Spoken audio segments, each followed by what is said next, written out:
মুসলমান ভাইরা আমার, অন্ধকার জগৎ, মানুষগুলো পশুর থেকে নিকৃষ্ট ছিল। পিতা তার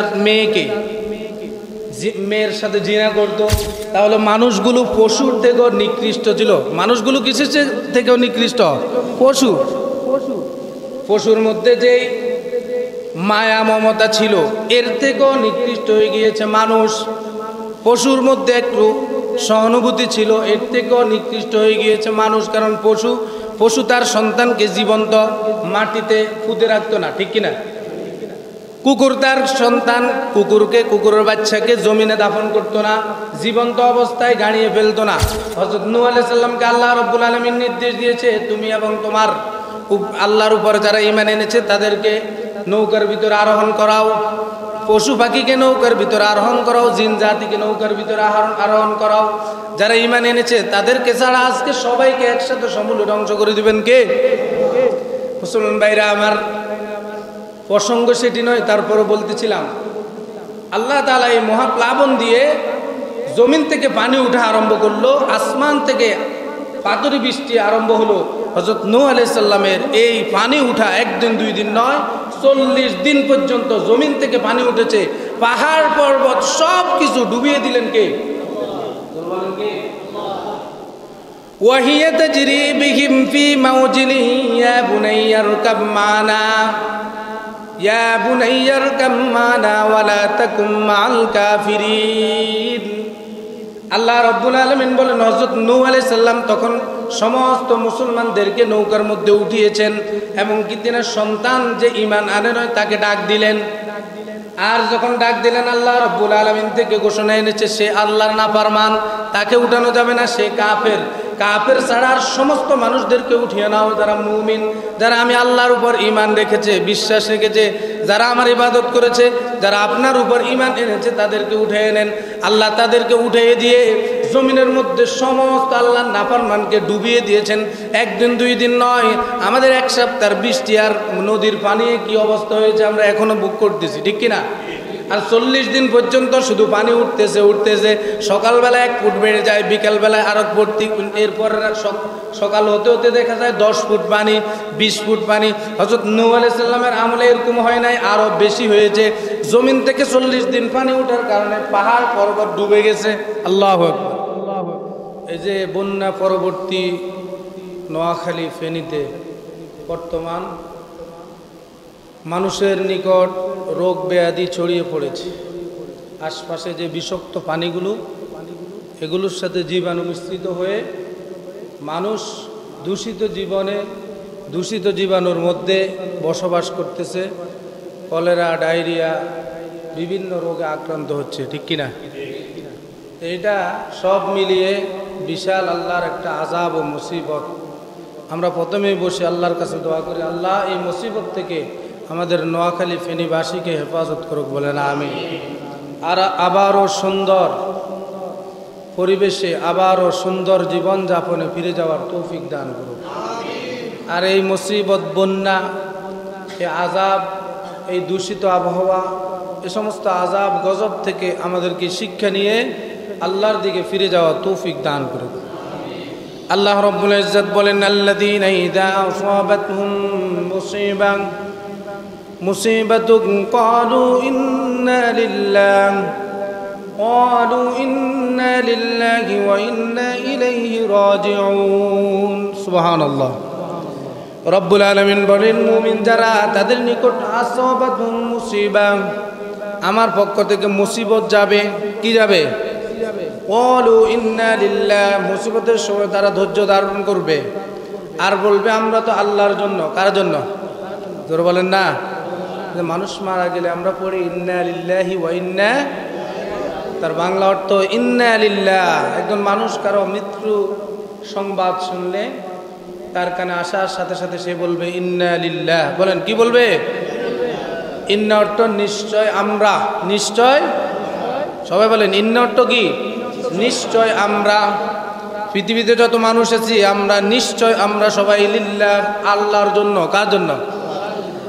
ক্বালু ইন্না লিল্লাহি ওয়া ইন্না ইলাইহি রাজিউন। পৃথিবীর সমস্ত মানুষের নিকট মুসিবত যখন আসবে, মুমিন যারা হবে তারা সবাই একযোগে বলবে ইন্না লিল্লাহি, আমরা তো আল্লাহর জন্য, ওয়া ইন্না ইলাইহি রাজিউন, ইচ্ছা অনিচ্ছা আমরা আল্লাহর দিকে ফিরে যাব। সুবহানাল্লাহ।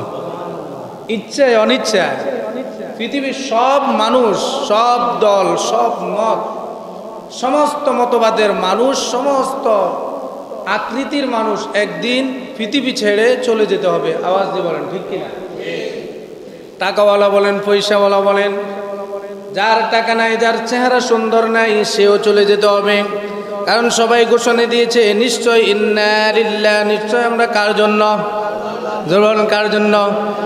ক্বালু ইন্না লিল্লাহি, নিশ্চয় আমরা আল্লাহর জন্য। মুমিন যারা তারা বলবে ক্বালু ইন্না লিল্লাহি, নিশ্চয় মুমিনেরা বলবে নিশ্চয় আমরা আল্লাহর জন্য। ওয়া ইন্না ইলাইহি রাজিউন, ইচ্ছায় অনিচ্ছায় পৃথিবীর সমস্ত মানুষ, সমস্ত ধর্মের মানুষ, সমস্ত বর্ণের মানুষ, সমস্ত মতবাদের মানুষ, সমস্ত সুন্দর মানুষ আর কালো মানুষ, কুর্সি মানুষ, রোগওয়ালা, সুস্থ, সমস্ত মানুষ ফিরে যেতে হবে কার দিকে? এই জন্য ধৈর্য ধারণ করতে হবে। ঘোষণা কার? ইয়া আইয়ুহাল্লাযীনা আমানুস্তাঈনু বিস-সাবরি ওয়াস-সালাম। গত সপ্তাহে বললাম মুমিন যারা হবে তারা ইয়া আইয়ুহাল্লাযীনা আমানুস্তাঈনু, মুমিনদেরকে আল্লাহ রাব্বুল আলামিন বলেন যত মুসিবত তোমাদের নিকট এসেছে, মুসিবতে সবর ধরো, ধৈর্য ধরো। কি ধরো? ধৈর্য এবং নামাজের মাধ্যমে আমি রব্বুল আলামিনের নিকট সাহায্য চাও। কিসের মাধ্যমে? ধৈর্য এবং, সবাই বলেন কি কিসের মাধ্যমে? ধৈর্য এবং নামাজ। ইয়া আইয়ুহাল্লাযীনা আমানুস্তাঈনু বিস-সাবরি, প্রথমে আল্লাহ বলেন সবর ধরো, সবর ইখতিয়ার করো, ধৈর্য ধরো। বিপদ এসেছে, এই বিপদ দিলেন কে? বলেন কে? এটা কি বিশ্বাস আছে সবাই? এই যে বিপদ, মহাপ্লাবন, মাত্র গত সপ্তাহে এখানে পানি ছিল, এখন আর পানি নাই। অথচ হযরত নূহ আলাইহিস সালামের আল্লাহ রাব্বুল আলামিন জমিনের নিচ থেকে গরম পানি বের করেছেন, উপর থেকে পাথরি বৃষ্টি দিয়েছেন, জমিনের সমস্ত মানুষগুলোকে ডুবিয়ে দিয়েছেন। গোটা পৃথিবীতে শুধু হযরত নূহ আলাইহিস সালামের নৌকাটি আল্লাহর ঘর বাইতুল্লাহ তাওয়াফ করেছেন দৈনন্দিন 7 বার। জোরে বলেন না। হযরত নূহ আলাইহিস সালাম বলেন আল্লাহ রাব্বুল আলামিন মহাপ্লাবন দিয়ে জমিনের নিচ থেকে গরম পানি দিয়েছেন, আর এই আল্লাহর নাফরমানগুলোকে আসমান থেকে আগুনি বৃষ্টি অথবা পাথরি বৃষ্টি দিয়ে মানুষগুলোকে সমূলে ধ্বংস করে দিয়েছেন। পৃথিবীতে কেউ ছিল না, শুধু আমি নূহ আলাইহিস সালামের এই নৌকার মধ্যে যারা ছিল তাদেরকে রব্বুল আলামিন বাঁচিয়ে রেখেছেন। সুবহানাল্লাহ। وقال اركبوا فيها بسم الله مجريها ومرساها إن ربي لغفور رحيم। সুবহানাল্লাহ।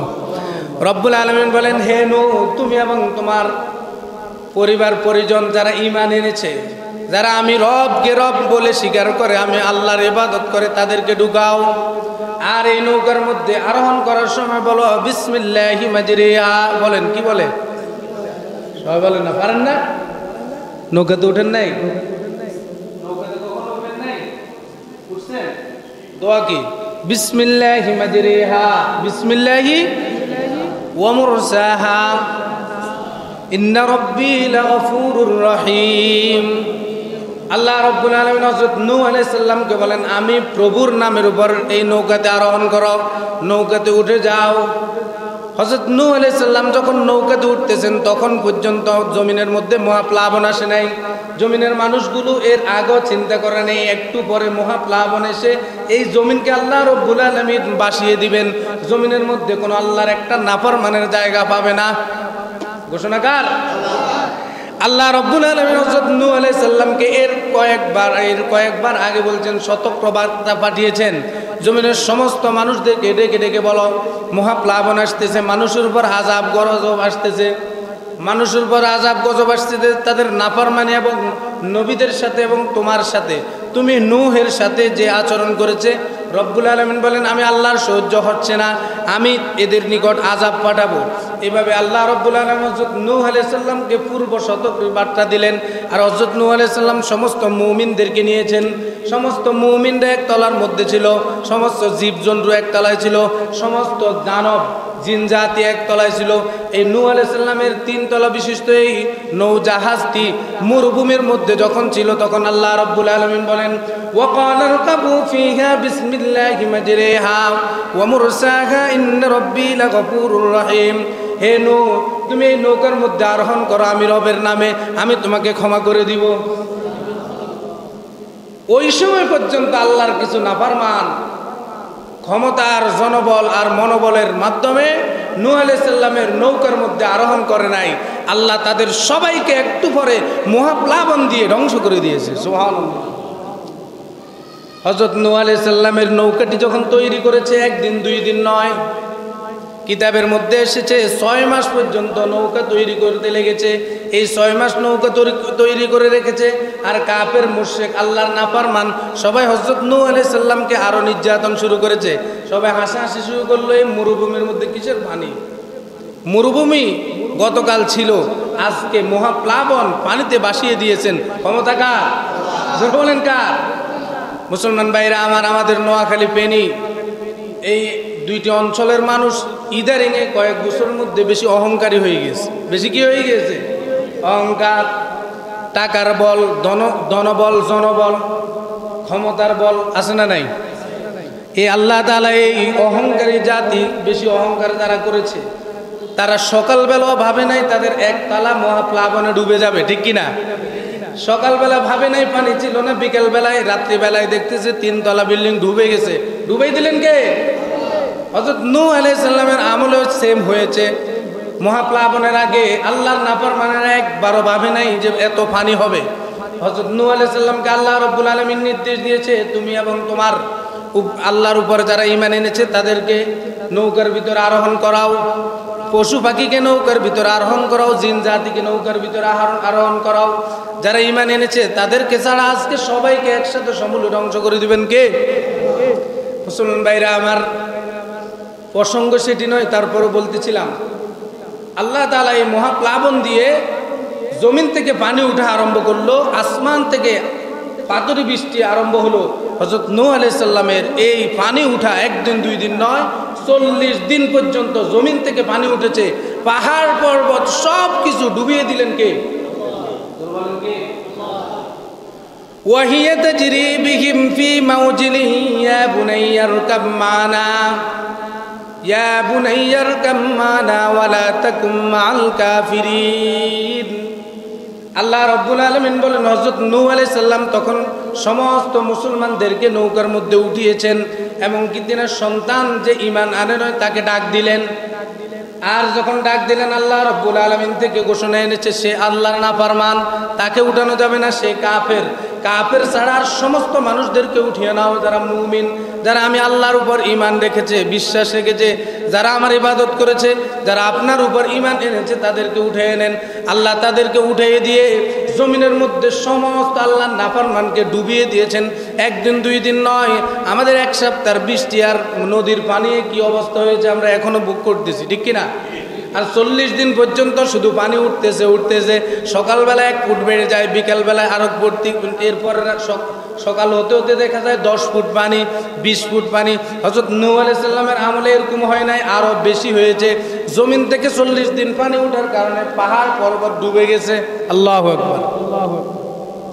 হযরত নূহ আলাইহিস সালামের এই নৌকাটি রব্বুল আলামিন বলেন, এই নৌকাটি আল্লাহ তাআলার ফেরেশতার মাধ্যমে আসমান এবং জমিনের নিচে শুধু পানি আর পানি, এই পানির মধ্যে ভেসেছে। আর বাইতুল্লাহ সেই সময় ডুবে গিয়েছে। শুধু বাইতুল্লাহ যেই জায়গায় আছে, এই বাইতুল্লাহর চতুর্পাশে দৈনন্দিন 7 বার তাওয়াফ করেছেন। সুবহানাল্লাহ। এই মানুষ, পশু পাখি, জিন জাতি যারা আল্লাহর নাফরমানি করে নাই, তারা এই নৌকাতে থেকে তখন বেঁচে গিয়েছে। 40 দিন পরে পানি নামা আরম্ভ করেছে। কিতাবের মধ্যে এসেছে যখন পানি নেমে গেছে মহাপ্লাবনে, ঘর বাড়ি সব মাটির সাথে মিশে গেছে। আল্লাহু আকবার। মুসলমান ভাইরা আমার, সেই আল্লাহ ইচ্ছা করলে আমরা যে নাফরমানি করি আমাদেরকে এরকম মহাপ্লাবন দিত। কিন্তু আমাদের প্রিয় নবী মুহাম্মদুর রাসূলুল্লাহ সাল্লাল্লাহু আলাইহি সাল্লাম আল্লাহর নিকট দোয়া করে গিয়েছেন, রব্বুল আলামিন ইতিপূর্বে অনেক কওমকে আপনি ধ্বংস করে দিয়েছেন, কওমে সামুদকে পাহাড়ের সাথে মিশিয়ে দিয়েছেন, কওমে আদকে পাহাড়ের সাথে মিশিয়ে দিয়েছেন, কওমে লুতকে উল্টিয়ে দিয়েছেন, কওমে নূহকে মহাপ্লাবন দিয়ে ডুবিয়ে দিয়েছেন। রব্বুল আলামিন, আমি আপনার নিকট দোয়া করি আমার কওম, আমার জাতি, আমার উম্মত যতদিন জমিনে বেঁচে থাকবে ততদিন আপনি মহাপ্লাবন দিবেন না। সুবহানাল্লাহ। এই জন্য মহাপ্লাবন যে আল্লাহ দিয়েছেন সে আল্লাহ এখন আছে না নাই? জোরে বলেন না। সবার বিশ্বাস হয় সেই মহাপ্লাবন রব্বুল আলামিন এখন কিন্তু দেয় নাই। এখন কিন্তু বিভিন্ন জেলাতে আল্লাহ তাআলা একটু একটু নদীর পানি, একটু একটু আসমান থেকে আযাব গজব দিয়ে শিক্ষা দিচ্ছেন। এই জন্য নোয়াখালী ফেনীর মানুষ আল্লাহর ওই আযাব গজব থেকে শিক্ষা নিয়ে আল্লাহর দিকে ফিরে যাওয়ার তৌফিক দান। আমিন। আর তো জোরে বলেন। আল্লাহ মহাপ্লাবন দেওয়ার ক্ষমতা রাখে। আল্লাহ ইশারা দেওয়ার সাথে সাথে আল্লাহ তাআলা বলেন, ইন্নামা আমরুহু ইযা আরাদা শাইআন আন ইয়াকুলা লাহু কুন ফায়াকুন। রব্বুল আলামিন বলেন, আমি যে জমিন বানিয়েছি আমি কোনো মিস্ত্রি লাগিয়ে, কন্ট্রাক্টর লাগিয়ে, ইঞ্জিনিয়ার লাগিয়ে আমি বানাই নাই। এগুলো লাগিয়ে আমি বানাই, আমার রড সিমেন্ট এগুলো কিছুই প্রয়োজন হয় না আসমান বানানোর জন্য। শুধু কোন বলছি, কোন হও, সাথে সাথে ফায়াকুন, আসমান হয়ে গিয়েছে। সুবহানাল্লাহ। এই আসমানের ভিতরে যত গ্রহ নক্ষত্র আছে সবগুলো একসাথে হয়ে গিয়েছে। জমিন একটি গ্রহ, জমিন একটি নক্ষত্রের অংশ, এই একটি অংশ একসাথে হয়ে গিয়েছে। সুবহানাল্লাহ। সে আল্লাহ ইচ্ছে করলে মহাপ্লাবন দিতে পারে কিনা? আল্লাহ আমাদেরকে হেফাজত করুক, বলেন আমিন। মুসলমান ভাইরা আমার, রবিউল আউয়াল মাস চলতেছে। কোন মাস জানেন না? রবিউল, আজকে কয় তারিখ? মাশাআল্লাহ, একজন মনে রেখেছে। কে বলছে 2 তারিখ? আল্লাহ ওনাকে নেখায়াত দান করুক, বলেন আমিন।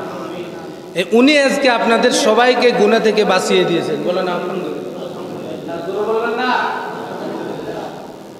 আরবি মাসের নাম জানা ফরজে কিফায়া, জানাজার নামাজ ফরজে। এলাকার মধ্যে যদি কেউ জানাজার নামাজ, একটা মানুষ মারা গেছে, না পড়ে, কেউ যদি না পড়ে, সবাই গুনাহগার। আর যদি মাত্র 2-3 জনে পড়ে নেয়, সবাই গুনাহ থেকে মুক্ত। সুবহানাল্লাহ। এই সেম আরবি মাসের নাম জানা এলাকার মধ্যে কমপক্ষে 1-2 জন ফরজে কিফায়া। যদি কেউ না জানে, আজকের মুসল্লি এখানে সবাই গুনাহগার হতেন। আমার কথা কি ক্লিয়ার? সবাই বুঝছেন? তাহলে রবিউল আউয়াল মাসের আজকে কয় তারিখ? জোর বলেন।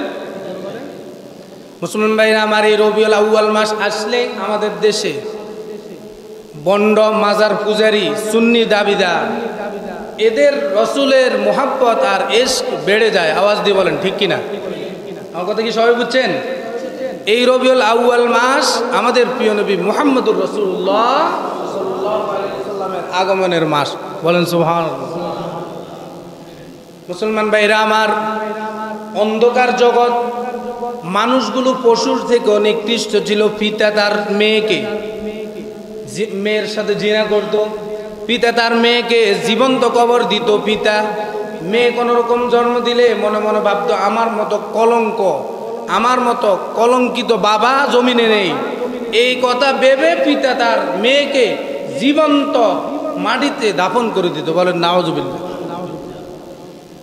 মুসলমান ভাইরা আমার, সুদ এত বেড়ে গেছে, সুদ ছাড়া কোনো কথা নাই। অর্থনৈতিক ব্যবস্থা শুধু সুদ, ঘুষ, দুর্নীতি, দুঃশাসন।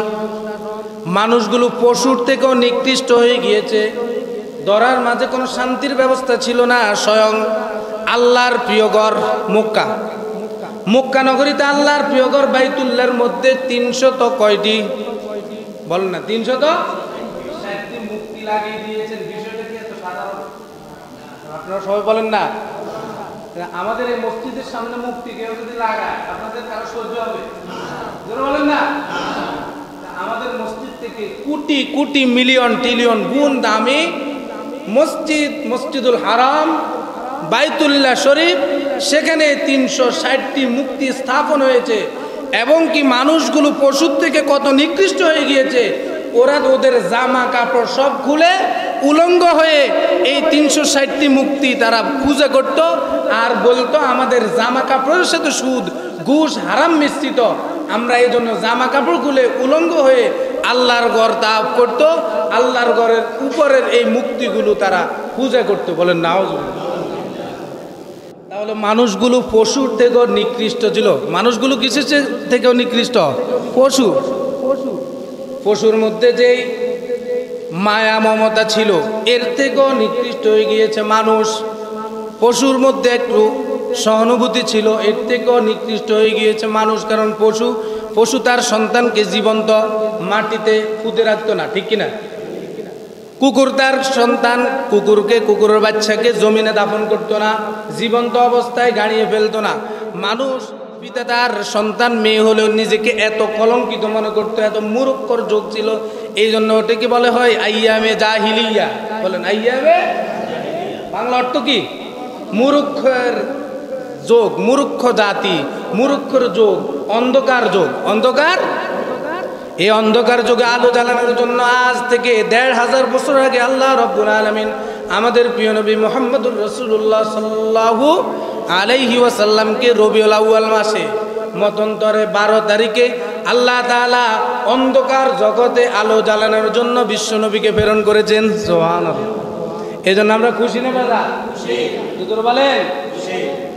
আমরা যদি খুশি না হই, আমাদেরকে আমাদের দেশের মাজার পূজারীরা, সুন্নিরা, আমাদের দেশের বেদাতীরা আমাদেরকে বলে আমরা নবীজির দুশমন, আমাদেরকে বলে আমরা নামাজ পড়ালে বলে নামাজ হয় না, আমরা বিবাহ পড়ালে বিবাহ হয় না, আমরা যদি ইসলামের কোনো কাজ করি এগুলো বলে সব নাজায়েজ, আমাদের মধ্যে বলে প্রিয় নবীর ভালোবাসা নাই, আমরা বলে প্রিয় নবীর এই যে জন্মে খুশি নও। বলেন নাউজুবিল্লাহ। আপনারা বলেন আমাদের প্রিয় নবীর জন্মে আমরা খুশি না বেদা?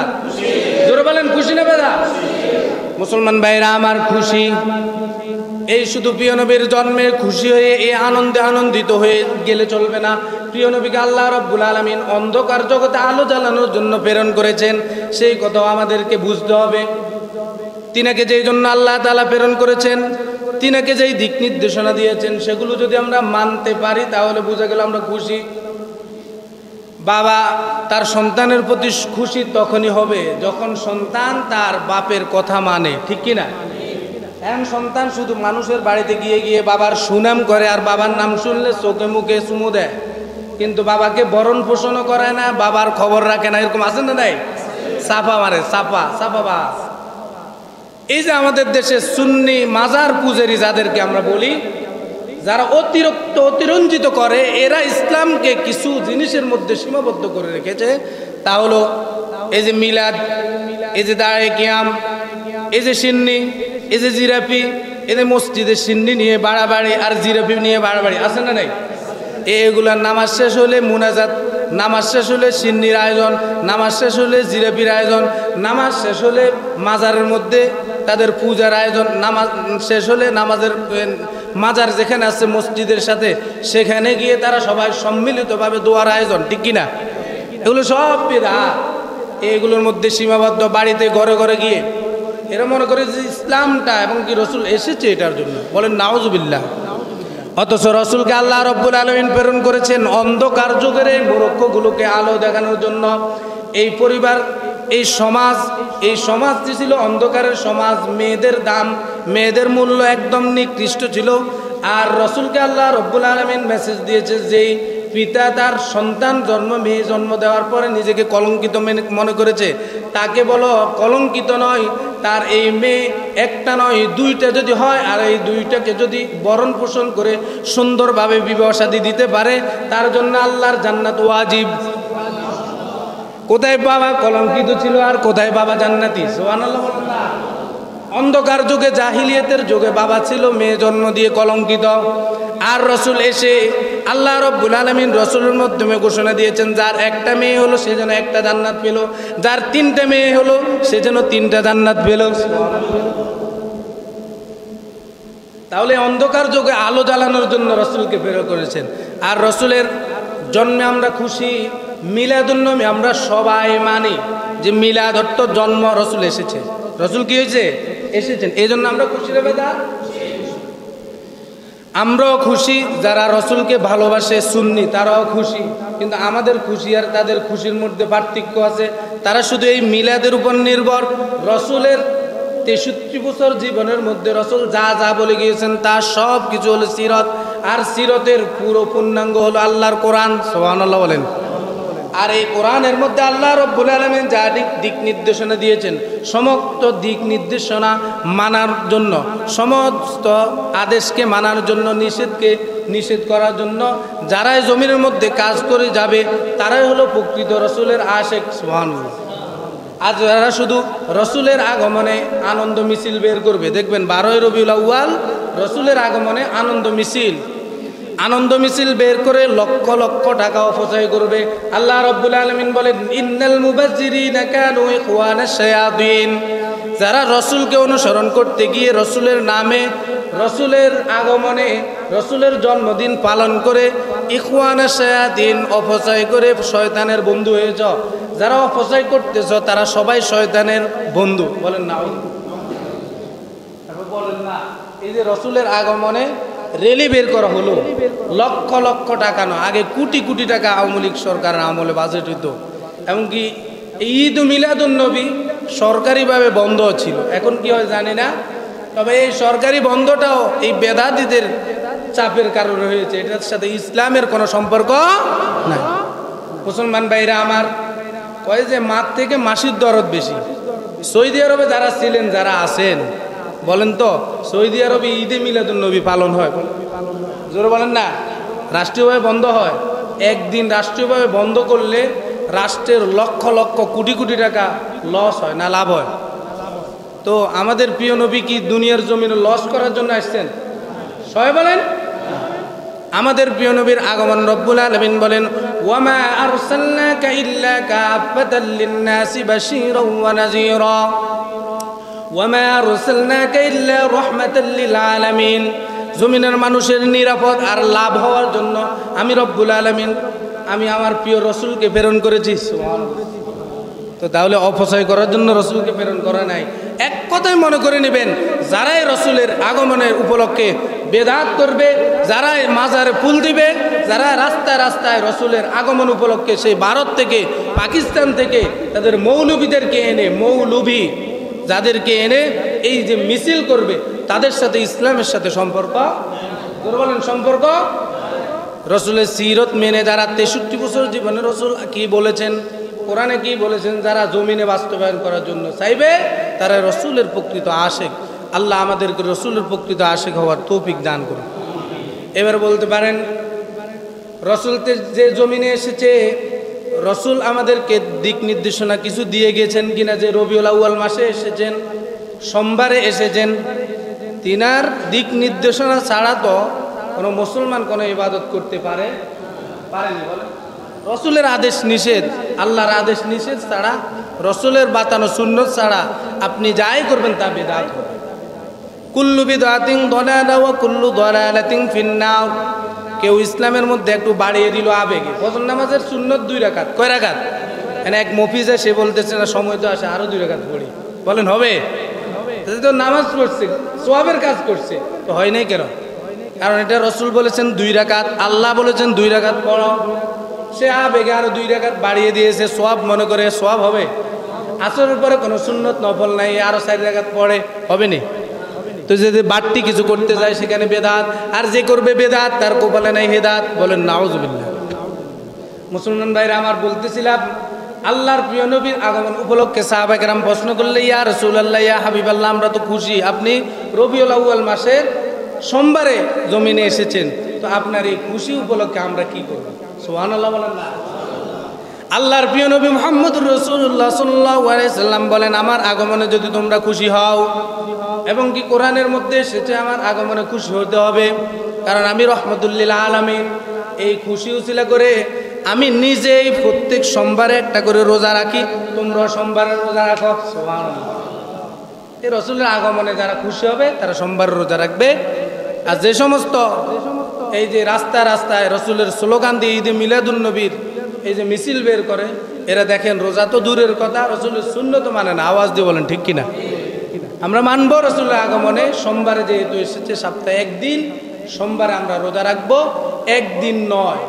রসুলের আগমনে একদিনের আমল নেই, পুরো বছর করবো, আল্লাহ তৌফিক দান করে।